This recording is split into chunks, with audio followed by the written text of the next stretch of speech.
കർത്താവിൻ്റെ നാമം മഹത്വപ്പെടുമാറാകട്ടെ. प्रभु यीशु मसीह का नाम की महिमा हो.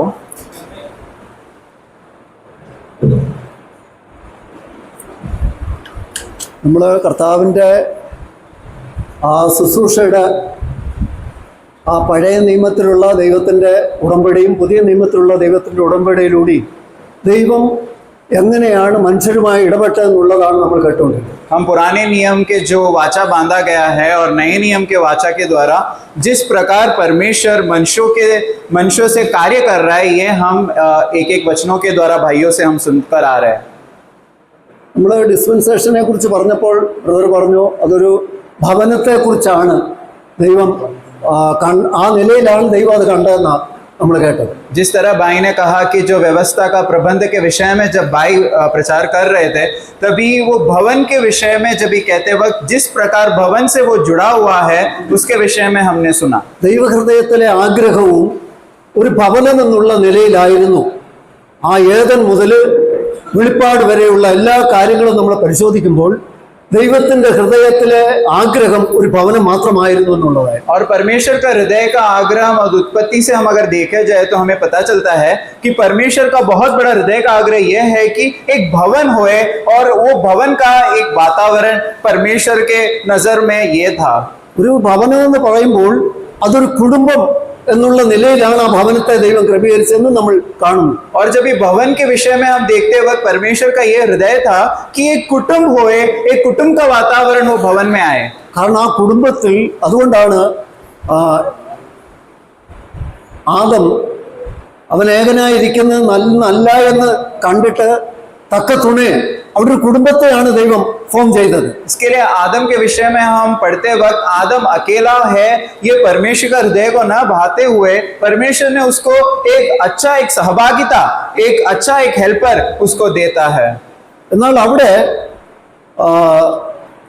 ദൈവത്തിൻ്റെ ആ വ്യവസ്ഥ അല്ലെ ആ ഉടമ്പടി നിരാകരിക്കപ്പെടത്തക്കവണ്ണം സാത്താൻ അവിടെ ഇടപെട്ടതിനാൽ ആ കുടുംബം തമ്മിൽ കുറ്റപ്പെടുത്തുന്ന അല്ലെങ്കിൽ താറുമാറായ ഒരു നിലയിലേക്ക് അതായി തീർന്നപ്പോൾ അവിടെയാണ് പിന്നീട് ദൈവം പ്രവർത്തിക്കാൻ തുടങ്ങി. और परमेश्वर का वाचा जब ये परमेश्वर ने बांधने के बाद जब ये कुटुंब का व्यवस्था के बीच पर शैतान जब ये आकर वो परमेश्वर का वाचा के जो किए हुए वो वाचा को या प्रबंध को वो नाश करने के लिए जब उन्होंने तैयार हुआ, उसके बाद से परमेश्वर एक नया तरीके से अपना वाचा मनुष्य के साथ बांध रहा है. ഒരു കുടുംബം ആ സ്ത്രീയും പുരുഷനും മാത്രമല്ല, അതിനോടൊപ്പം ദൈവം ദൈവം കൂടി ഉൾപ്പെട്ടതാണ് ഒരു കുടുംബം എന്നാണ് ദൈവം ആഗ്രഹിച്ചത്. എന്നാൽ മനുഷ്യൻ പലപ്പോഴും ഇത് തിരിച്ചറിയാൻ അവർക്ക് കഴിഞ്ഞില്ല. केवल स्त्री और पुरुष ही नहीं है एक कुटुंब, लेकिन परमेश्वर वे लोग के बीच पर आकर एक बहुत बड़ा एक कुटुंब का व्यवस्था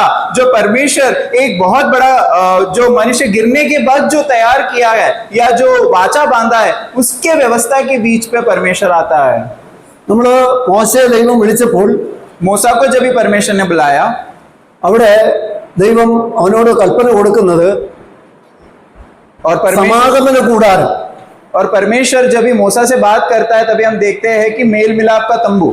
അപ്പൊ സമാഗമന കൂടാരം എന്ന് പറഞ്ഞാൽ എന്താണ് അതിന്റെ അർത്ഥം? मेल मिलाप का तंबू का मतलब क्या है? ഏദനിൽ ദൈവവും ആദം എന്ന കുടുംബവും തമ്മിൽ ബന്ധപ്പെട്ടിരുന്നപ്പോൾ അവിടെ അവരെ ഭിന്നിപ്പിച്ച അത് ദൈവവുമായ ഒരു കൂടിക്കാഴ്ച നടത്താൻ കഴിയാതിരുന്നപ്പോൾ മോശയിലൂടെ ദൈവം അത് പുനഃസ്ഥാപിക്കുകയാണ്. അതെ, സമാഗമനം എന്ന് വെച്ചാൽ ദൈവവും മനുഷ്യനും തമ്മിൽ ഒന്നിച്ചു ചേരുക, ഒന്നിച്ചു കൂടുക.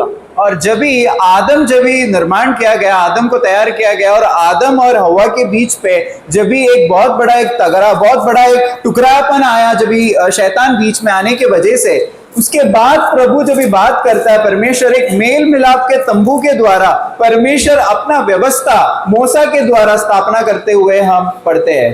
അവിടെ പൗലോസ് ഈ കാര്യം തെസ്സലോനിക്ക ലേഖനത്തിൽ 2-ാം അധ്യായം പറയുമ്പോഴും ഈ സമാഗമനത്തെ കുറിച്ച് അവിടെ പറയുന്നത്. ഇസ്രായേലിനോടുള്ള ബന്ധത്തിലാണ് ഈ കാര്യം അവിടെ പറയുന്നത്. और इस्राएल के संबंध में जब भी प्रेरित पौल जब भी बात करते वक्त हम दूसरा തെസ്സലോനിക്ക के विषय में ये मेल मिलाप के तंबू के विषय में ही हम देखते हैं. ഇവിടെ 2:1 പറയുന്നത്, ഇനി സഹോദരന്മാരെ നമ്മുടെ കർത്താവായ യേശുക്രിസ്തുവിന്റെ പ്രത്യക്ഷതയും അവന്റെ അടുക്കലുള്ള നമ്മുടെ സമാഗമനവും സംബന്ധിച്ച്. दूसरा थिस्सलुनीका उसका दूसरा अध्याय पहला वचन में हम देखते हैं, ऐसे भाइयों हमारा प्रभु यीशु मसीह के आगमन और हमारा उसके साथ मिलन. ദൈവം ഇസ്രായേലിൽ സമാഗമന കൂടാരത്തിൽ പ്രത്യക്ഷപ്പെട്ട ഈ ദൈവം ഇത് ഒലുമലയിൽ യഥാർത്ഥമായി പ്രത്യക്ഷപ്പെടുന്ന ഒരു അവസ്ഥയാണ് പൗലോസോട് അവർ വിവരിക്കുന്നത്. और मेल मिलाप का तंबू में जिस प्रकार परमेश्वर उनसे मिलने आता था, उसी प्रकार ओलिव के पर्वत में परमेश्वर यीशु मसीह का आगमन से वे लोग का मिलन, ये है परमेश्वर का बहुत बड़ा उद्देश्य.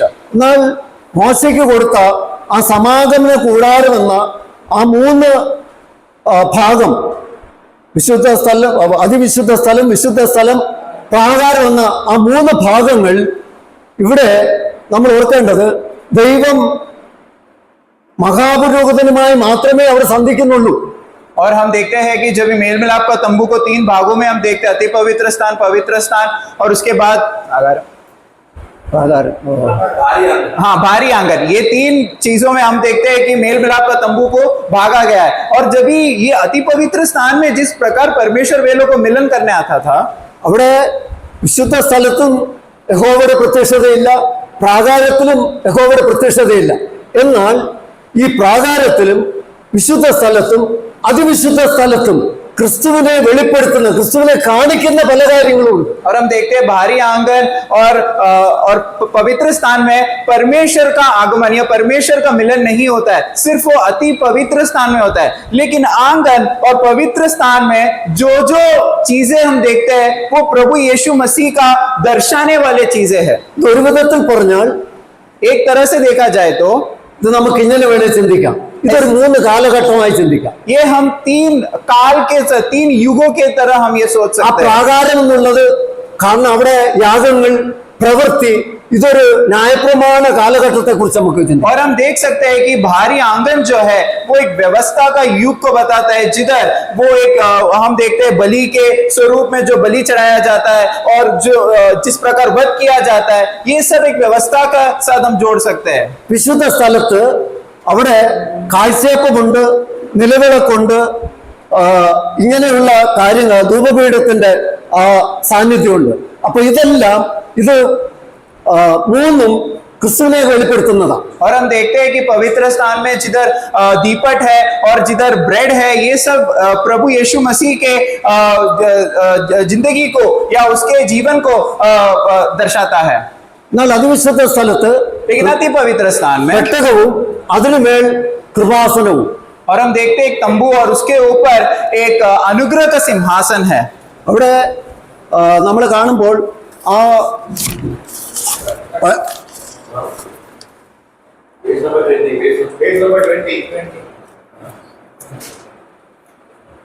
पेज नंबर 20 में हम देखते हैं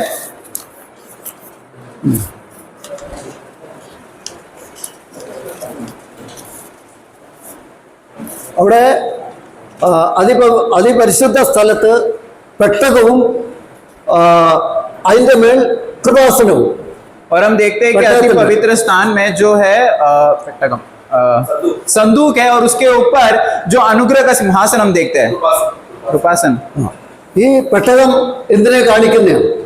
और ये संदूक किसको बताता है? കാരണം നേരത്തെ നമ്മൾ ആരംഭത്തിൽ കേട്ടതുപോലെ മരുഭൂമിയിൽ വളർന്നു വരുന്ന കതിരമരം കൊണ്ട് ഒരു പെട്ടകം ഉണ്ടാക്കി അതിൽ പൊതിഞ്ഞ് അത് ക്രിസ്തുവിന്റെ മനുഷ്യത്വത്തെയും അവന്റെ ദൈവത്വത്തെയും കാണിക്കുന്ന ഒരു ചിത്രമാണത്. और हम संदूक को देखते वक्त हम देखते हैं कि मरुभूमि के एक प्रकार का एक झाड़ है, जिस प्रकार से उसको बांधा गया है, तैयार किया गया है, वो प्रभु यीशु मसीह के കർത്താവിന്റെ മനുഷ്യത്വത്തെ, हाँ उसका प्रभु यीशु मसीह के उसका मनुष्यत्व को और परमेश्वरत्व को बताता है.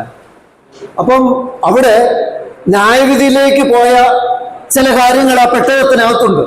और जो वो संदूक के अंदर जो जो बातें न्याय विधि के द्वारा गुजरे हुए बातें भी उधर है.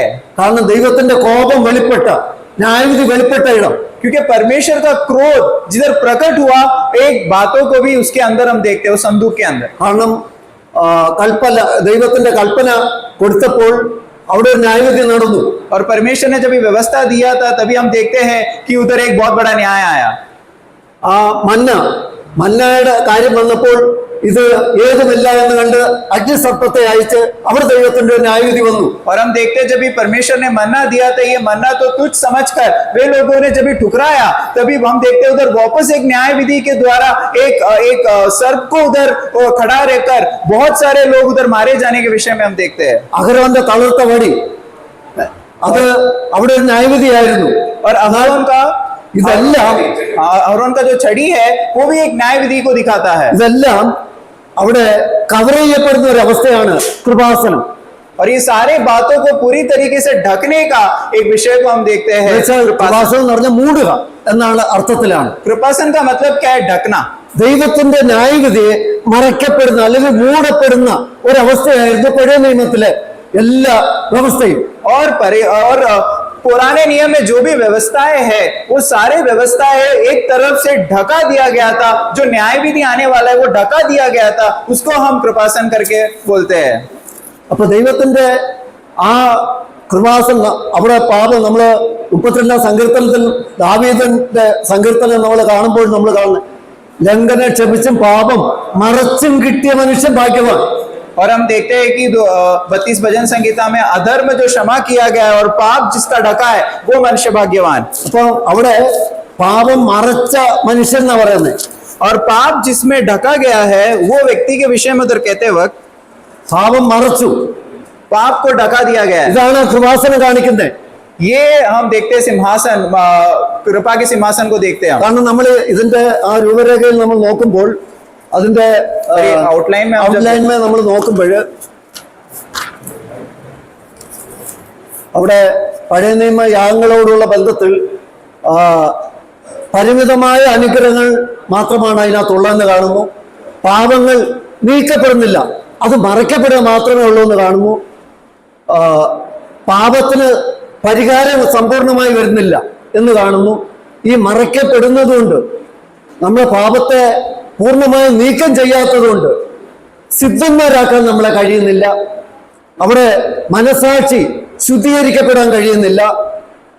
എല്ലാ വർഷവും പാപങ്ങളുടെ ഓർമ്മ പുതുക്കപ്പെടുന്നു.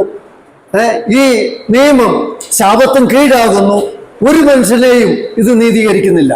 और हम देखते हैं कि पुराने नियम के कुछ जो सीमित विषय में कुछ बातें जो सीमित है, जिसके विषय में हम देखते हैं कि पाप दूर नहीं किया जा सकता, पाप केवल ढापे जा सकता है या ढका जा सकता है, पूरी तरीके से मिटाया नहीं जा सकता, जिसके वजह से हमें सिद्धता प्राप्त नहीं कर सकते और जिसके वजह से विवेक हमारा सिद्ध नहीं हो सकता और हर साल पापों का याद दिलाया जाता है और हम श्राप के अधीन है, जिसके वजह से हमें धर्मी नहीं ठहराए जाते हैं। മോശയുടെ കാലത്ത് നിർമ്മിച്ച ആ സമാഗമന കൂടാരം മുഴുവൻ ആത്മീയമായിരുന്നില്ല, വസ്തുമയമായിരുന്നു. എല്ലാ വസ്തുക്കളെ കൊണ്ട് നിർമ്മിക്കുകയായിരുന്നു. और हम देखते हैं कि पुराने नियम में जो भी तंबू को हम देखते हैं वो सारे बातें आत्मिक नहीं था, लेकिन कुछ संसार के कुछ चीजों से बनाया हुआ एक शारीरिक बातें हैं। എന്നാൽ ഇതിനകത്തുള്ള എല്ലാറ്റിനെയും വരാനിരിക്കുന്ന ക്രിസ്തുവിന് ഒരു നിഴലായിരുന്നു. लेकिन इसके अंदर का जो भी बातें हैं एक परछाई था जो आने वाला प्रभु यीशु मसीह जो सच्चाई है। മോശയ്ക്ക് കിട്ടിയ ആ വെളിച്ചം, ആ വെളിപ്പാട് മുഴുവൻ ആരെ കുറിച്ചായിരുന്നു? ക്രിസ്തുവിനെ കുറിച്ചായിരുന്നു.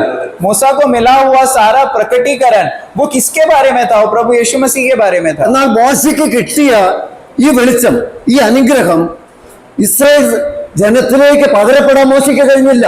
लेकिन मूसा को जो सारे बातें मिला है वो इस्राएल लोगों के भीतर वो बहाए जाए, इस प्रकार का व्यवस्था, इस प्रकार का अनुग्रह नहीं मिला। നമ്മുടെ എബ്രായ ലേഖനം 9-ാം അധ്യായത്തിൽ इब्रानियों का पुस्तक उसके विषय में हम पढ़ते वक्त 9वां अध्याय അതിന്റെ 1 മുതൽ 5 വരെ വായിക്കുമ്പോൾ इब्रानियों पुस्तक उसका 9वां अध्याय वचन 1 से 5 तक हम पढ़ेंगे। അവിടെ ലൗകികമായ വസ്തുമയമായ ഒരു കൂടാരത്തെ കുറിച്ചാണ് അവിടെ പറയുന്നത്. और उधर एक सांसारिक एक वर्ल्डली सैंक्चुरी वो पढ़े 9 का 1। पहली वाचा में भी सेवा के नियम थे और ऐसा पवित्र स्थान था जो इस जगत का था। हाँ। क्योंकि एक तंबू बनाया गया और बस। അവിടെ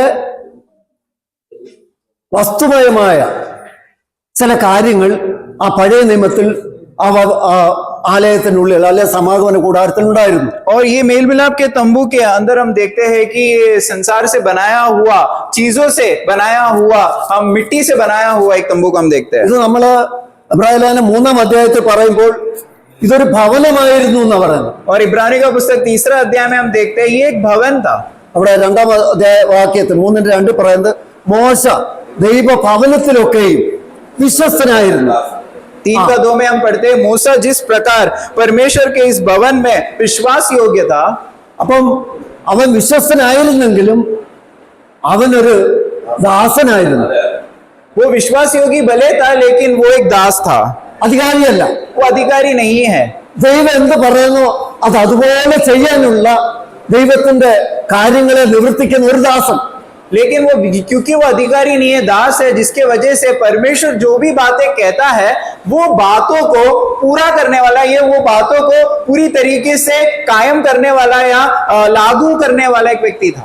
എന്നാൽ യേശുവോ അവൻ വിശ്വസ്ത ദൈവത്തിന് വിശ്വസ്തൻ എന്ന് മാത്രമല്ല അവൻ ഈ ഭവനത്തിന്റെ അധികാരിയും കൂടിയായിരുന്നു എന്ന് പറയുന്നത്. और सिर्फ वो परमेश्वर का विश्वास योग्य व्यक्ति ही केवल नहीं था लेकिन वो परमेश्वर का दास भी था. പഴയ यीशु सिर्फ विश्वास योग्य में नहीं लेकिन बेटा और मालिक है. हाँ, यीशु के बारे में നമ്മള് 1 കൊരിന്ത്യർ 10-ാം അധ്യായത്തിൽ നമ്മൾ വായിക്കുമ്പോൾ ഇസ്രായേൽ ജനം ചെങ്കടലിലൂടെ കടന്നു, മേഘത്തിൻ കീഴിൽ അവർ സ്നാനം എടുത്ത് അവർ ആരോട് ചേർന്നു എന്ന് പറയുന്നത്? അവർ മോശയോട് ചേർന്ന് നിന്നു. पहला कोरिन्थी 10वां अध्याय में हम देखते हैं कि वे लोग तो एक साथ तो निकल पड़े मिस्र देश से, लेकिन वो लोग एक बहुत बड़ा एक सी वो लोग ने क्रॉस किया. ये सब वो लोग जब भी जा रहे थे और बहुत बड़ा एक मेघ या क्लाउड वो लोग के ऊपर था, ओवरशैडो कर रहा था. ये सब कहते वक्त वो लोग कह रहे थे उधर 1 कोरिन्थी 10वां अध्याय में हम देखते हैं ये सब में वो लोग मूसा के साथ एक हो गए. എന്നാൽ ഗലാത്യ ലേഖനത്തിൽ പൗലോസ് പറയുന്നത് യേശുക്രിസ്തുവിനോട് ചേരുവാൻ സ്നാനമേറ്റവരായി നിങ്ങളെല്ലാവരും മോശയോട് ചേർന്നെന്നാണ് പറയുന്നത്. ക്രിസ്തുവിനെ ധരിച്ചിരിക്കുന്നു. तो हम देखते हैं कि गलती का पुस्तक में क्योंकि तुम्हें यीशु मसीह के साथ जुड़ जाने के लिए तुम्हें एक बपतिस्मा के द्वारा तुम्हें बपतिस्मा किया गया है. അപ്പൊ ഇവിടെ ഇസ്രായേൽ ജനം മോശയോട് ചേർന്ന് നിന്ന് എങ്കിലും മോശ ക്രിസ്തുവിനെ വെളിപ്പെടുത്തിയ ഈ വെളിപ്പാട് ഇസ്രായേൽ ജനത്തിന് കിട്ടിയില്ല. और मूसा को जिस प्रकार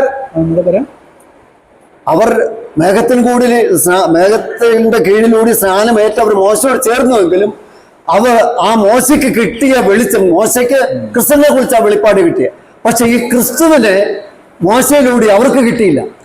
तभी ये लोग मूसा के साथ तो था लेकिन मूसा को जिस प्रकार यीशु मसीह का प्रकटीकरण हुआ वो प्रकटीकरण ये इस्राएल लोगों के नजदीक नहीं आ पाया, इस्राएल लोगों को प्रकट नहीं हुआ. തന്നെയുമല്ല മോശയിലൂടെ കിട്ടിയ ഈ വ്യവസ്ഥ പ്രകാരമുള്ള ഒരു മഹാപുരോഹിതൻ, और मूसा के द्वारा जो व्यवस्था से जो आया हुआ एक महायाजक को हम देखें, ആ മഹാപുരോഹിതൻ वो महायाजक അതിന്റെ 10:1 പറയുന്നത്, इब्रानियों का पुस्तक 10वां अध्याय पहला वचन हम पढ़ते हैं. क्योंकि व्यवस्था जिसमें आने वाली अच्छी वस्तुओं का प्रतिबिंब है पर उनका असली स्वरूप नहीं. हाँ. इसलिए उन एक ही प्रकार के बलिदानों के द्वारा जो प्रतिवर्ष अचूक चढ़ाए जाते हैं पास आने वालों को कदापि सिद्ध नहीं कर सकती. അവിടെ ന്യായപ്രമാണം വരുവാനുള്ള നന്മകളുടെ നമ്മൾ രാവിലെ കേട്ടു, നന്മകളുടെ നിഴൽ വരുവാനുള്ളതിന്റെ നിഴലായിരുന്നു. ആ യാഥാർത്ഥ്യം എവിടെ?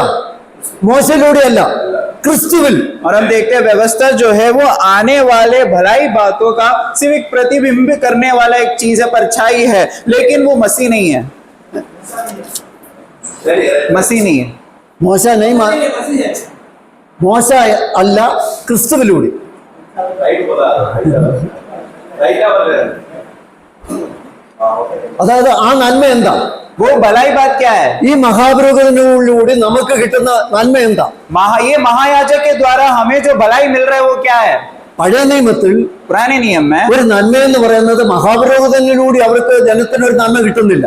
പിന്നെ കേവലം ഒരു ആട്ടുംകുട്ടിയിലൂടെ ഒരു നന്മ കിട്ടുന്നു. എത്ര? ഒരു വർഷത്തേക്ക് ആ പാപത്തിന് ഒന്ന് മറയ്ക്കപ്പെടുന്നു. और पुराने नियम में हम देखते हैं ये महायाजक की वजह से ये लोगों को कुछ भलाई बात नहीं मिलता, लेकिन कुछ भी भलाई बात अगर मिल रहा है तो वो बलिदान के द्वारा मिलता था. കാരണം ഈ പഴയ നിയമത്തിലെ മഹാപുരോഹിതൻ ബലഹീനന, क्योंकि पुराने नियम के महायाजक कमजोर व्यक्ति है।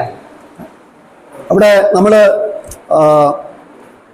എബ്രായ ലേഖനം 7:28 നമ്മൾ വായിക്കുമ്പോൾ इब्रानी का पुस्तक 7वां अध्याय 28 वचन हम पढ़ते हैं। ന്യായപ്രമാണം ബലഹീന മനുഷ്യരെ മഹാപുരോഹിതന്മാരാക്കുന്നു. 7 का 28 पढ़े। ന്യായപ്രമാണത്തിന് പിമ്പുള്ള ആണയുടെ വചനമോ എന്നേക്കും തികഞ്ഞവനായി തീർന്ന പുത്രനെ മഹാപുരോഹിതനാക്കുന്നു. ईमान 7 का 28 पढ़ेंगे। व्यवस्था तो निर्बल मनुष्य को महायाजक नियुक्त करती है, परंतु उस शपथ का वचन जो व्यवस्था के बाद खाई गई उस पुत्र को नियुक्त करता है जो युगायुग के लिए सिद्ध किया आमेन आमेन। ഇനി ഈ ആട്ടുംകുട്ടിയിലൂടെ ഒടുക്കുന്ന രക്തത്തിന്റെ മൂല്യത എത്ര നാളത്തേക്കുണ്ട്? 1 വർഷത്തേക്ക് ആ നന്മ അവർ അനുഭവിക്കും. और मेमना से बहाया हुआ जो लहू जो है उसका सीमित कितना तक है? सिर्फ 1 साल। എന്നാൽ देखिए ന്യായപ്രമാണത്തിന് പിമ്പുള്ള ആണയുടെ വചനമോ എന്നേക്ക് തികഞ്ഞവനായി തീർന്ന തികഞ്ഞവനായി എന്ന് പറഞ്ഞാൽ അവൻ തികവ് പ്രാപിച്ചത് മാത്രമല്ല, അവൻ ഈ ഭൂമിയിലേക്ക് വരുന്നതിന് മുമ്പും അവൻ തികവ് പ്രാപിച്ചവനാണ്, അവൻ തികവുള്ളവനാണ്. എന്നാൽ ആ ദൈവത്തിന്റെ യേശുക്രിസ്തു മനുഷ്യത്വത്തിൽ ഈ ഭൂമിയിൽ തികവുള്ളവനായി ജീവിച്ച ആ ജീവിതത്തോട് നമ്മളെ തികഞ്ഞവരാക്കുവാൻ അവന്റെ ശുശ്രൂഷ ഇന്ന് സഭയിലൂടെ വെളിപ്പെടുന്നു. तो आज मंडली के द्वारा उसका सेविका इस प्रकार प्रकट हो रहा है। जो सिद्ध प्रभु यीशु मसीह है वो आने से पहले, संसार में आने से पहले भी सिद्ध था, लेकिन उनका सेविका के द्वारा जो सिद्धता प्राप्त हुआ है वो सिद्धता आज मंडली के द्वारा प्रकट हो रहा है। അതായത് നമ്മള് എബ്രായ ലേഖനം 4 इब्रानी का पुस्तक 4वां अध्याय 14-15 വാക്യം വായിക്കുമ്പോൾ 14 और 15 हम पढ़ेंगे। ആകയാൽ ദൈവപുത്രനായ യേശു ആകാശത്തിൽ കടന്നുപോയ മഹാപുരുഷനായി നമുക്കുള്ളതുകൊണ്ട് നാം നമ്മുടെ സ്വകാര്യം ബോധ്യപ്പെടുത്തിക്കൊള്ളുക. ആ നമുക്കുള്ള മഹാപുരുഷൻ നമ്മുടെ പരീക്ഷകൾ സഹതാപം കാണിക്കുവാൻ കഴിയാത്തതല്ല. മതി. बीच में അതായത്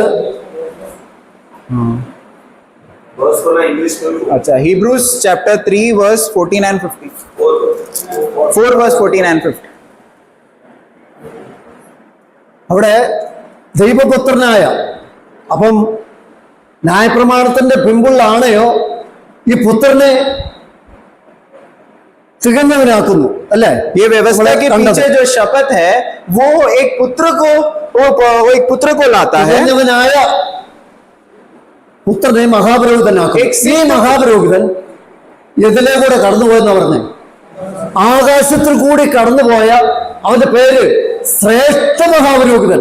और ये विश्वास के पीछे जो शपथ जो है वो शपथ के द्वारा एक पुत्र जो प्रभु यीशु मसीह जो है, जो महायाजक बना है, वो महायाजक जो आकाशों से वो बादलों से गुजरा हुआ एक श्रेष्ठ महायाजक है। हम देखते हैं എന്താ ഈ യേശുക്രിസ്തു ആണയുടെ പിമ്പുള്ള പുത്രനെ മഹാപുരോഹിതനാക്കുന്ന പറഞ്ഞിട്ട് ഇവിടെ ശ്രേഷ്ഠ പുരോഹിതനെ മഹാപുരോഹിതനാക്കുന്ന പറയാൻ കാരണമുണ്ട്. और हम देखते हैं कि ये व्यवस्था के पीछे जो शपथ के द्वारा जो पुत्र जो यीशु मसीह जो है याजक महायाजक है, ऐसा बोलकर हम ऊपर देखते हैं कि आकाशों से बादलों से गुजरा हुआ श्रेष्ठ महायाजक के विषय में हम देख रहे हैं। കാരണം അവൻ പോയത് ഒറ്റയ്ക്കല്ല, അവൻ നമ്മളെ കൊണ്ടാണ് ആകാശത്തിലൂടെ കടന്നുപോയത്. क्योंकि वो जब भी गुजर पड़ा तभी वो अकेला नहीं गया, लेकिन हमारे साथ वो लेकर गया हमें। എന്നാൽ ഇങ്ങനെ ഒരു മഹാപുരോഹിതനെ പഴയ നിയമത്തിൽ എവിടെയും കാണാൻ കഴിഞ്ഞില്ല. इस प्रकार का पुराने नियम में कोई भी ऐसा महायाजक नहीं आया है जो इस प्रकार का सेविकाई किया है। കാരണം അവിടെ ഒരു ബലഹീനനായ താനും മനുഷ്യനാകിയാൽ തനിക്ക് വേണ്ടി ഒരു യാഗം കഴിക്കാൻ ആവശ്യമുള്ള ബലഹീന മനുഷ്യനായ ഒരു മഹാപുരോഹിതൻ. क्योंकि हम देखते हैं क्योंकि महायाजक स्वयं मनुष्य है और कमजोर है, जिसके वजह से अगर उसको भी परमेश्वर के निकट आना है तो वो खुद स्वयं एक बलि चढ़ाना पड़ता था पहले। എന്നാൽ ഈ യേശുക്രിസ്തു എന്ന മഹാപുരോഹിതൻ നമ്മുടെ അവന് ബലഹീനത ഇല്ലാത്തവനും തികവ് പ്രാപിച്ചനും ആയിരിക്കെ നമ്മുടെ ബലഹീനതയിൽ കൂടെ വഹിക്കാൻ അവൻ പ്രാപ്തനാണ്. और ये महायाजक जो है क्योंकि श्रेष्ठ महायाजक है और वो हमारा कमजोरी को भी वो उठा सकता है, इतना काबिल है। നമ്മള് 16 വാക്യത്തിൽ അതുകൊണ്ട് കരുണ ലഭിക്കാനും തത്സമയത്ത് സഹായത്തിലുള്ള കൃപ പ്രാപിപ്പാനുമായി ധൈര്യത്തോടെ ആ കൃപാസനത്തിലേക്ക് വരത്തക്കവണ്ണം, വന്നാൽ നമ്മളെ ബലപ്പെടുത്താൻ തക്കവണ്ണം ഒരു ശ്രേഷ്ഠ മഹാപുരോഹിതൻ ദൈവസ്ഥാനയിൽ നമുക്ക് വേണ്ടിയുണ്ട്. എന്നാൽ പഴയ നിയമത്തിൽ ഒരു മനുഷ്യനെ പോലും സിദ്ധതയിലേക്ക് വരുത്താൻ കഴിയുന്ന ഒരു മഹാപുരോഹിതനും ഒരിക്കലും ജനിച്ചിട്ടില്ല. और हम देखते हैं इब्रानियों का पुस्तक 4 अध्याय उसका 16 वचन में हम देखते हैं, इसलिए तुम वो अनुग्रह के सिंहासन के निकट आओ ताकि तुम्हें सही समय में तुम्हें वो अनुग्रह प्राप्त करे। तो इस प्रकार का महायाजक पुराने नियम में नहीं था, जिस प्रकार हमारा पूरी तरीके से कमजोरी या उठा सकता था, लेकिन ये महायाजक का सविशेषता है, विशेषता कहते हुए कहता है कभी भी हम उसके पास आ सकते हैं। നമ്മൾ 8-ന്റെ 3 നമ്മൾ വായിക്കുമ്പോൾ 8 का 3 हम पढ़ते हैं, Hebrews chapter 8 verse 3। ഏത് മഹാപുരോഹിതനും വഴിപാട് യാഗം അർപ്പിക്കാൻ നിയമിക്കപ്പെടുന്നു. ഇത് പഴയ നിയമത്തിലെ മഹാപുരോഹിതനെ കുറിച്ചാണ് പറയുന്നത്. കാരണം മഹാപുരോഹിതന്മാരെ ഒരാളല്ല, അനേക മഹാപുരോഹിതന്മാർ വന്നിട്ടുണ്ട്. അവരെല്ലാവരും എന്ത് ചെയ്യുന്നെന്ന് പറയുന്നത്, വഴിപാടും യാഗവും അർപ്പിക്കാൻ 8 का 3 पढ़ेंगे। നിയമിക്കപ്പെടുന്നു. हर एक महायाजक भेंट और बलिदान चढ़ाने के लिए ठहराया जाता है। इस कारण अवश्य है कि इस याजक के पास भी कुछ चढ़ाने के लिए हो। അവർ നിയമിതരാകുക. और वे लोग नियुक्त किए गए महायाजक लोग हैं जो भेंट और बलिदान चढ़ाते थे। അവിടെ ഒരു യാഗത്തിന് വേണ്ടി ആട്ടുകുട്ടിയെ കൊണ്ടുവരുന്നു. क्योंकि एक बलि के लिए वे लोग एक मेमना को लेकर आता था। കാരണം ഈ ആട്ടുകുട്ടിയെ കൊണ്ട് വരുന്നതിന് മുമ്പേ മഹാപുരോഹിതൻ എവിടെ ഉണ്ട്? ആലയത്തിലുണ്ട്. और ये मेमना को लेके आने से पहले ये महायाजक कहाँ है? वो तंबू में है, मेल मिलाप के। ഈ ആട്ടുകുട്ടിയെ അർപ്പിക്കാൻ വേണ്ടിയാണ് ഒരു ജനത്തിന് വേണ്ടി മഹാപുരോഹിതനെ ദൈവം കൊടുത്തത്. क्योंकि परमेश्वर ने महायाजक को क्यों दिया? ताकि लोगों के लिए, वो लोग का पाप के विषय में एक महायाजक होना जरूरी है जो बलिदान करे वे लोगों के लिए। എന്നാ അതിന്റെ 3-ന്റെ ബി പാർട്ടിൽ അർപ്പിക്കാൻ ഇവനും വല്ലതും വേണം. 8 का 3 का बी पार्ट पढ़ेंगे। इसलिए इस कारण अवश्य है कि इस याजक के पास भी कुछ चढ़ाने के लिए हो। हाँ, मैं അപ്പം പഴയ നിയമ മഹാപുരോഹിതന്മാർ ആട്ടുംകുട്ടി അല്ലെ കാളക്കുട്ടിയെ, മൃഗങ്ങളെ യാഗം അർപ്പിക്കുന്നു. लेकिन इसके लिए हम देखते हैं पुराने नियम के महायाजक लोग वो बलि चढ़ाते थे, वो एनिमल्स को लेकर, मृगों को लेकर, जानवरों को लेकर। എന്നാൽ യേശുക്രിസ്തു लेकिन यीशु मसीह അവനെ തന്നെ അർപ്പിക്കുന്നു. यीशु मसीह अपने आप को वो पूरी तरीके से बलिदान चढ़ा रहा है। അവനെ തന്നെ നമ്മുടെ പാപപരിഹാരത്തിനായിട്ട് അർപ്പിക്കപ്പെട്ടിട്ടാണ് അവൻ മഹാപുരോഹിതനായത്. और वो हमारे पापों के हल के विषय में वो अपने आप को बलि चढ़ाने के बाद वो एक महायाजक के पद में वो खड़ा है। അതുകൊണ്ടാണ് അവൻ ശ്രേഷ്ഠ മഹാപുരോഹിതനാണെന്ന് പറയുന്നത്. इसके लिए हम देखते हैं कि उसका पद जो है वो श्रेष्ठ महायाजक का पद भी दिया गया है। അപ്പോൾ തന്നെ तभी ही അവൻ രാജാവുമാണ്. वो राजा भी है। കാരണം ഈ 3 വ്യക്തിത്വമുള്ള ഒരാളായിട്ടിരുന്ന പഴയ നിയമത്തിൽ ആരുമില്ല. और इस प्रकार का 3 रोल जो एक व्यक्ति में है, इस प्रकार का कोई भी व्यक्ति पुराने नियम में हम नहीं देखते। നമ്മുടെ കർത്താവായ യേശുക്രിസ്തു ഏകയാഗം കഴിച്ചിട്ട് അവൻ ദൈവത്തിന്റെ വലത്ത് ഭാഗത്ത് മഹാപൗരോഹിത്യത്തിനായി അവൻ നമുക്ക് വേണ്ടി ഇന്നുണ്ട് എന്നുള്ളതാണ്. और हम देखते हैं प्रभु यीशु मसीह के एक बलिदान के द्वारा सदा समय के लिए, सदा काल के लिए, हमारा पापों का छुटकारे के लिए वो हमारे लिए वो महायाजक के पद में अभी है। നമ്മള് യെശയ്യാ 53-ന്റെ 10 നമ്മൾ കാണുന്നു. നമ്മള് രാവിലെ നമ്മൾ കേട്ടു, അതായത് സമാഗമന കൂടാരം ക്രിസ്തുവിന് വരേണ്ട കഷ്ടങ്ങളായിരുന്നു എന്ന് കാണുന്നു. और हम सुबह देखे थे कि मेल मिलाप का जो तंबू है वो मसीह को आने वाला एक कष्ट को दर्शाता है। അവിടെ യെശയ്യാ 53-ന്റെ 10 വായിക്കുമ്പോൾ ईसाया का पुस्तक उसका 53 अध्याय वचन 10, ईसाया चैप्टर 53 वर्स 10। അവനെ ജഗത്തുകളാവാൻ യഹോവയെ ദുഃഖം ആ അവനെ ദുഃഖം വരുത്തി അവന്റെ പ്രാണനുള്ള അകത്യാഗമായി വരുന്നത് അതെ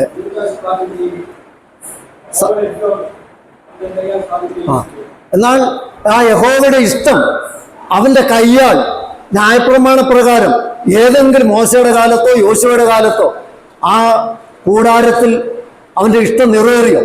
और ये यहोवा का जो इष्ट है, जो उसका इच्छा है, वो कोई भी दिनों में, या मूसा के दिनों में, या उसके पहले वाले जो अब्राहम के दिनों में, कभी भी वो पूरा नहीं होता था। അവിടെ പഴയ നിയമ യാഗങ്ങളിലോ ആ സമാഗമന കൂടാരത്തിലെ ഒരു ശുശ്രൂഷയും അതെ ദൈവത്തിന്റെ ഇഷ്ടം പൂർണ്ണമായി എത്തിക്കാനായിട്ട് കഴിഞ്ഞില്ല. और पुराने नियम का सेविका और पुराने नियम के बलिदान में इतना काबिलता नहीं था कि परमेश्वर का इच्छा को वो पूरा कर सके. എന്നാൽ ആ ഇഷ്ടം നിവർത്തിച്ചത് നമ്മുടെ ഇബ്രാഹിം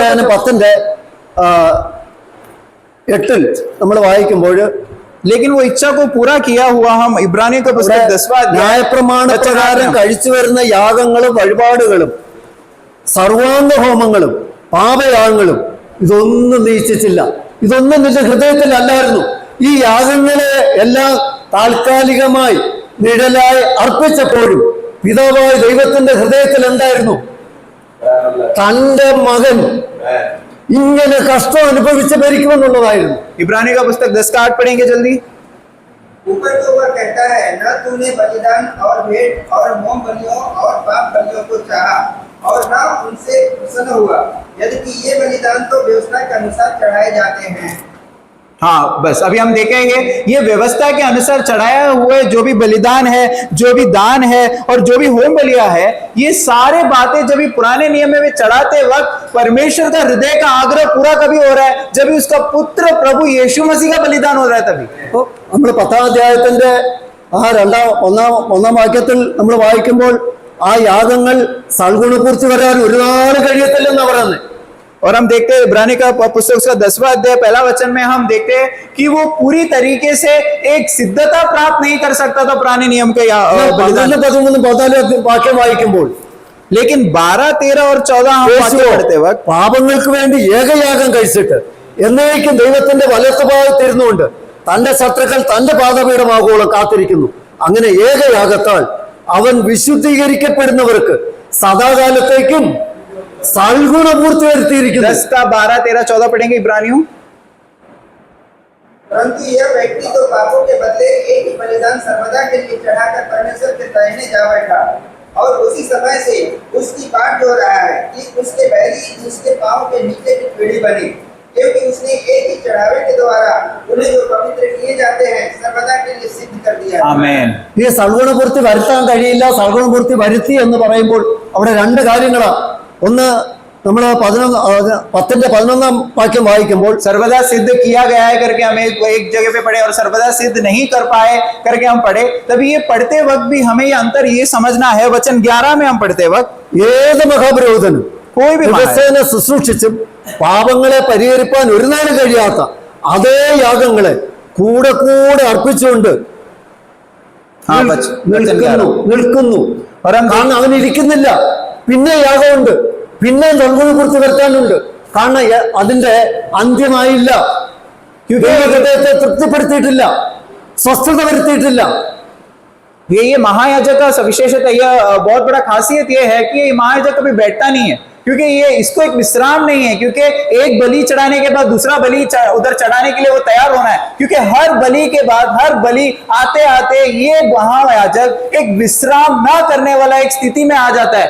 लेकिन हमारा प्रभु यीशु मसीह हम देखते हैं एक ही चढ़ावे के द्वारा हमेशा हमेशा के लिए हमें सिद्धता किया है और महायाजक का पदवी में बैठा है, एक विश्राम में है. എന്നാൽ അതിന്റെ 13-ാം വാക്യത്തിൽ वचन 13 हम पढ़ते हैं. और उसी समय से इसकी बाट जो रहा है कि उसके बैरी उसके पांव के नीचे की पीढ़ी बनी. आमीन. അവിടെ യേശുവോ പാപങ്ങൾക്ക് വേണ്ടി ഏകയാഗം കഴിച്ചിട്ട് എന്നേക്കും ദൈവത്തിന്റെ വലത്തുഭാഗത്ത് ഇരുന്നു. അതിന്റെ അർത്ഥം എന്താ? ഇനി ഒരു യാഗത്തിന്റെ ആവശ്യമില്ല, പഴയ നിയമ യാഗങ്ങളെ ഇനി ഇവരോട്ട് കൊണ്ടുവരേണ്ട ആവശ്യമില്ല. verse 12 സൽഗുണപൂർത്തി വരുത്തി ദൈവഹൃദയത്തെ തൃപ്തിപ്പെടുത്തി. ഇവിടെയാണ് യേശുക്രിസ്തുവിന്റെ കഷ്ടാനുഭവത്തിലൂടെ ദൈവഹൃദയത്തിൽ ഉണ്ടായിരുന്ന ആ യാഗത്തിന്റെ പൂർത്തീകരണം. കർത്താവ് ക്രൂശിൽ കിടന്ന് എന്താ പറഞ്ഞത്? പിതാവേ, ഇങ്ങനെ സകലത നിവർത്തിച്ചിരിക്കുന്നു.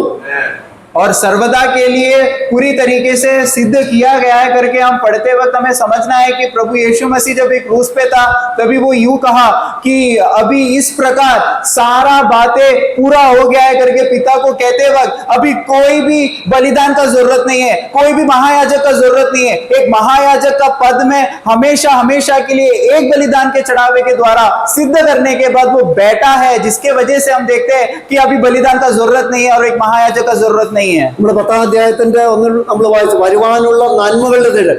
അപ്പൊ വരുവാനുള്ള നന്മ എന്തായിരുന്നു? ഇങ്ങനെ ശ്രേഷ്ഠനായ ഒരു മഹാപുരോഹിതനെ നമുക്ക് വേണ്ടി തന്നത് നമ്മുടെ നന്മയാണ്. और 10 का 1 में അനുഗ്രഹമാണ്. ഈ അനുഗ്രഹം മാറുന്നില്ല. കാരണം പഴയ നിയമ യാഗങ്ങളിലൂടെയുള്ള എല്ലാ അനുഗ്രഹവും അതെ താൽക്കാലികമാണ്, നീങ്ങിപ്പോകുന്നതാണ്.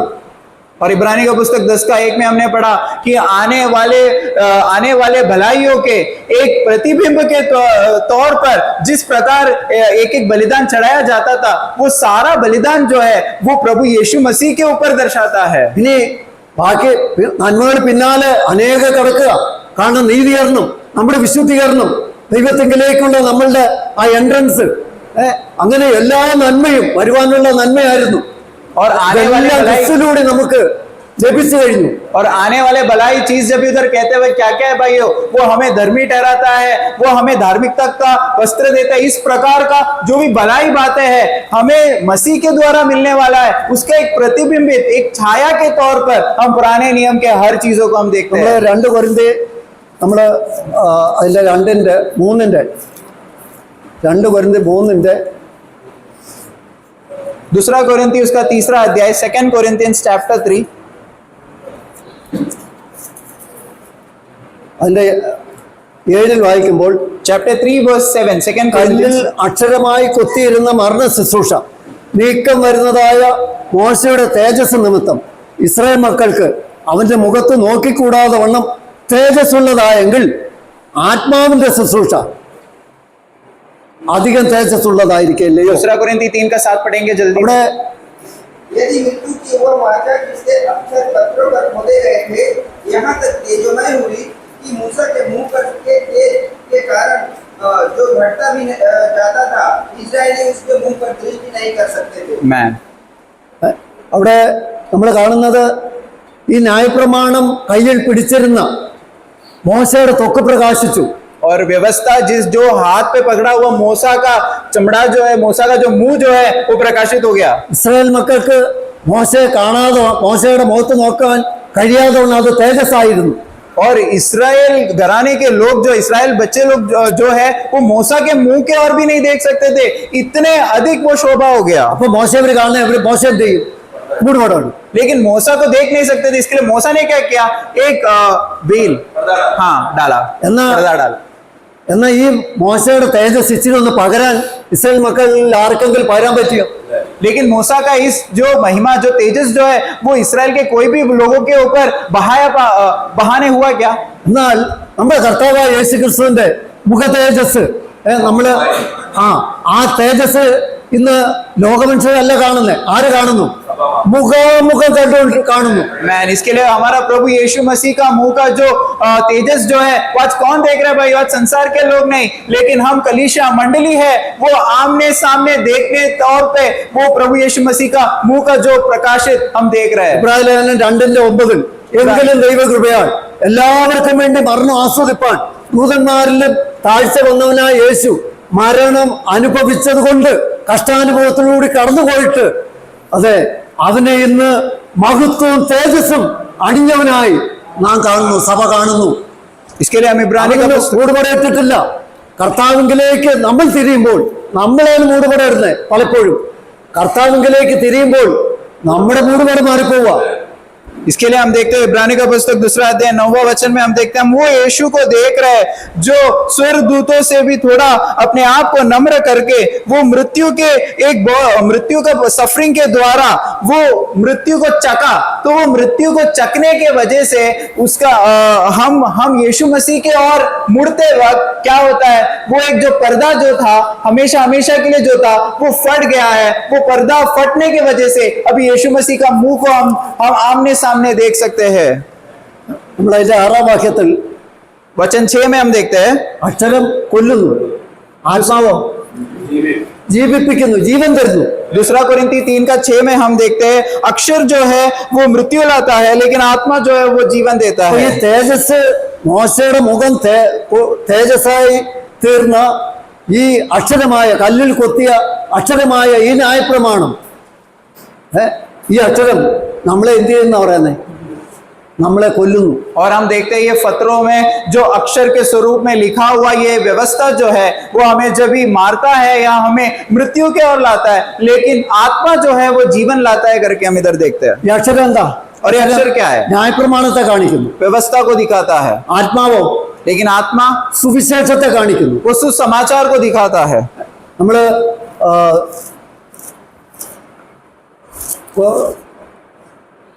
രണ്ട് തിമോത്തി 1 दूसरा तिमोथी उसका पहला अध्याय 2 तिमोथी चैप्टर 1 അവിടെ 10 വാക്യം.